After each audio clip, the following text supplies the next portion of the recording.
দর্শক আমন্ত্রণ দীপ্ত সংবাদে আপনাদের সঙ্গে এই মুহূর্তে রয়েছে আমি রুবায়েত হাসান।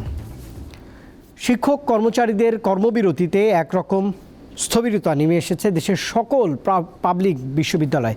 মূল দাবি সর্বজনীন পেনশনের প্রত্যয় স্কিম বাতিল, আর এটা না করা হলে আরও কঠোর কর্মসূচির ঘোষণাও দিয়েছেন শিক্ষক নেতারা। শিক্ষার্থীদের চাওয়া এই কর্মবিরতি যেন দীর্ঘমেয়াদী না হয়। কিছুটা আলাপ আলোচনা ও চিঠি চালাচালি শেষে সর্বজনীন পেনশন স্কিম ইস্যুতে বিশ্ববিদ্যালয়ের শিক্ষকদের আন্দোলন বেশ বেগ পেয়েছে। পূর্ব ঘোষণা অনুযায়ী সোমবার থেকেই পুরোপুরি কর্মবিরতিতে ঢাকাসহ দেশের সব পাবলিক বিশ্ববিদ্যালয়ের শিক্ষক কর্মচারীরা। এমন অবস্থায় ঈদুল আজহার ছুটির পর প্রথম দিনেও বিশ্ববিদ্যালয়গুলোতে নেই চিরচেনা ব্যস্ততা। এতে বিপাকে সাধারণ শিক্ষার্থীরা।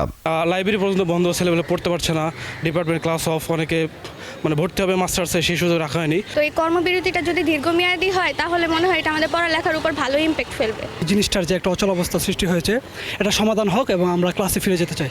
ঢাকা বিশ্ববিদ্যালয়ের কলাভবনের মূল ফটকে সোমবারও অবস্থান নেন শিক্ষকরা। প্রত্যয় জুড়ে দিয়ে, চাপিয়ে দিয়ে, সেটির ভিতরে শুভঙ্করের ফাঁকি ঢুকিয়ে তারা আমাদের বোনাস, গ্র্যাচুইটি, ভাতা কাটছেন, অর্থনৈতিকভাবে আমাদের পঙ্গুত্বের দিকে নিয়ে যাচ্ছেন। অবিলম্বে পে স্কেল দেওয়া হোক, উচ্চতর মর্যাদা দেওয়া হোক, পৃথক পে কমিশন করে যে ওয়াদা আপনি করেছেন, যে প্রতিশ্রুতি দিয়েছেন সেটি করা হোক। অবসরকালীন পেনশন কেন সর্বজনীন পেনশন স্কিমে হস্তান্তর হলো এমন প্রশ্ন শিক্ষকদের। সুপার গ্রেডে বিশ্ববিদ্যালয়ের শিক্ষকদের অন্তর্ভুক্তি এবং স্বতন্ত্র বেতন স্কেল প্রবর্তনের দাবিও জানান তারা। এটা আমাদের জন্য খুবই দুঃখজনক। আমরা শিক্ষক, আমাদের কাজ হচ্ছে ক্লাসে পাঠদান করা এবং ল্যাবে রিসার্চ করা, কিন্তু আমরা সেটা করতে পারছি না। প্রত্যয় স্কিমটা নিয়ে আমাদের শিক্ষক, কর্মকর্তা, কর্মচারী, বিশ্ববিদ্যালয়ের শিক্ষকদের ভিতরে যে ধরনের নেতিবাচকতা সৃষ্টি হয়েছে। দাবি আদায় না হওয়া পর্যন্ত কর্মবিরতি অব্যাহত রাখার কথা জানান বিশ্ববিদ্যালয়ের শিক্ষক কর্মচারীরা। আনোয়ার হোসেন, দীপ্ত সংবাদ, ঢাকা। সাইবার জগতে জঙ্গিদের তৎপরতা থাকলেও দেশে আর মাথাচাড়া দেওয়ার কোনো সুযোগ নেই বলে জানিয়েছে আইনশৃঙ্খলা রক্ষাকারী বাহিনী। হলি আর্টিজান রেস্তোরাঁয় হামলার ৮ বছর পূর্তিতে সকালে নিহতদের প্রতি শ্রদ্ধা নিবেদন শেষে একথা জানায় র্যাব পুলিশ। বিভিন্ন দেশের কূটনীতিকরা ওই ঘটনায় নিহত নিজ নিজ দেশের নাগরিকদের প্রতি শ্রদ্ধাও জানিয়েছেন। পুরনো ক্ষত পেছনে ফেলে এখনও দাঁড়িয়ে গুলশানের হলি আর্টিজান রেস্টুরেন্টের এই ভবন। 2016 সালের 1 জুলাই ইতিহাসের নজিরবিহীন জঙ্গি হামলায় এখানে নৃশংসভাবে হত্যা করা হয় 18 বিদেশি সহ 22 জনকে। সেদিন প্রাণ হারিয়েছিলেন 2 পুলিশ সদস্যও। বিভিন্ন উন্নয়ন প্রকল্পে কাজ করতে এসে সেদিন যেসব বিদেশি নিহত হয়েছিলেন তাদের প্রতি শ্রদ্ধা জানাতে সোমবার সকালে গুলশানের 79 নম্বর রোডের সেই জায়গায় আসেন ওইসব দেশের রাষ্ট্রদূতরা। 2 পুলিশ সদস্যের স্মরণে গুলশানের দীপ্ত শপথ ভাস্কর্যে ফুল দিয়ে শ্রদ্ধা জানান র্যাব ও পুলিশ সদস্যরা। আমাদের জঙ্গি সংশ্লিষ্ট যে কোনো ধরনের প্রতিষ্ঠানই হোক, ব্যক্তি হোক কিংবা সংগঠনই হোক, তাদের প্রত্যেকের পেছনেই আমাদের তৎপরতা রয়েছে এবং সেটি অব্যাহত থাকবে। সোশ্যাল মিডিয়াতেও কিন্তু ওরা নানাভাবে নানা প্রচারণা করার চেষ্টা একসময় করেছে, বা আপনার বিভিন্নভাবে যোগাযোগের যে তাদের মাধ্যম, আপনারা জানেন যে ওরা একসময় ডার্ক ওয়েব ব্যবহার করেছে। আপনারা জানেন যে সেই বিষয়গুলো কিন্তু আমরা নজরদারি করছি। হলি আর্টিজানে হামলার ঘটনায় 7 জঙ্গিকে 2009 সালে আদালত মৃত্যুদণ্ড দেয়। পরে আসামিদের আপিলের পরিপ্রেক্ষিতে সবাইকে আমৃত্যু কারাদণ্ড দেয় উচ্চ আদালত। আসিফ জামান, দীপ্ত সংবাদ, ঢাকা। পদ্মা সেতু পরিচালনা ও রক্ষণাবেক্ষণের জন্য সরকার আলাদা একটি কোম্পানি গঠনের সিদ্ধান্ত নিয়েছে। এটি হবে শতভাগ সরকারি মালিকানাধীন কোম্পানি। এর মাধ্যমে পদ্মা সেতুর টোল আদায় সহ পরিচালনার কাজ পরিচালিত হবে। সোমবার মন্ত্রিসভার নিয়মিত বৈঠকে Padma bridge operation and maintenance company PLC গঠনের প্রস্তাব অনুমোদন করা হয়। প্রধানমন্ত্রীর কার্যালয়ে অনুষ্ঠিত সভায় সভাপতিত্ব করেন প্রধানমন্ত্রী শেখ হাসিনা। সভার শুরুতে শেখ হাসিনার হাতে নাগাসাকি পিস পার্কে শান্তি স্মৃতিস্তম্ভ স্থাপন করায় জাপান সরকারের দেয়া অ্যাপ্রিসিয়েশন সার্টিফিকেট তুলে দেন গৃহায়ন ও গণপূর্ত মন্ত্রী। পরে সচিবালয়ে সংবাদ সম্মেলনে মন্ত্রিপরিষদ বিভাগের সচিব জানিয়েছেন, পদ্মা সেতুর টোলের অর্থ জমা হচ্ছে বাংলাদেশ সেতু কর্তৃপক্ষের ব্যাংক হিসাবে। পদ্মা সেতু ব্যবস্থাপনায় কোম্পানি গঠিত হলে পরিচালনা ও রক্ষণাবেক্ষণ চলে যাবে কোম্পানির অধীনে।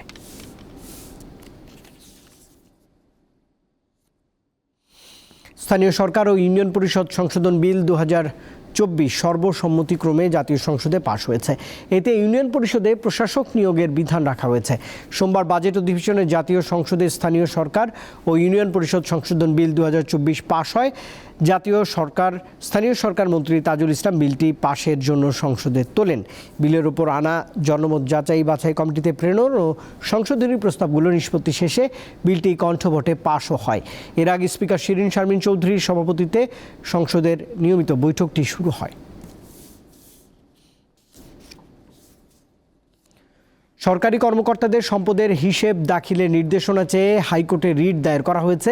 সুপ্রিম কোর্টের আইনজীবী সুবীর নন্দী দাস হাইকোর্টের সংশ্লিষ্ট শাখায় সোমবার রিটটি দায়ের করেন। মঙ্গলবার বিচারপতি মোহাম্মদ নজরুল ইসলাম তালুকদার ও বিচারপতি কাজী ইবাদত হোসেনের সমন্বয়ে গঠিত বেঞ্চে রিটটির শুনানি হতে পারে। সরকারি কর্মচারীদের যখন চাকরিতে প্রবেশ করবেন তাদের সম্পদের একটি হিসাব দাখিল করতে হবে, তাদের যে কত প্রপার্টি আছে এবং প্রতি বছর সেটি তাদের সেই সম্পত্তি কতটুকু বাড়লো বা কমলো তার একটি বিবরণী দাখিল করার আইন রয়েছে। পরবর্তীতে সেই আইনটি সংশোধন হয়ে প্রতি 5 বছর পর পর দাখিল করার বিধান করা হয়েছে। বিভিন্ন মন্ত্রণালয় থেকে, ক্যাবিনেট ডিভিশন থেকে বারবার তাগদা দেওয়ার পরেও সরকারি কর্মকর্তাগণ সেই সম্পত্তির হিসাব বিবরণী জমা প্রদান করেননি। বঙ্গোপসাগরে সৃষ্ট লঘুচাপ ও মৌসুমি বায়ুর প্রভাবে দেশের বিভিন্ন স্থানে মাঝারি থেকে ভারী বৃষ্টিপাত অব্যাহত রয়েছে।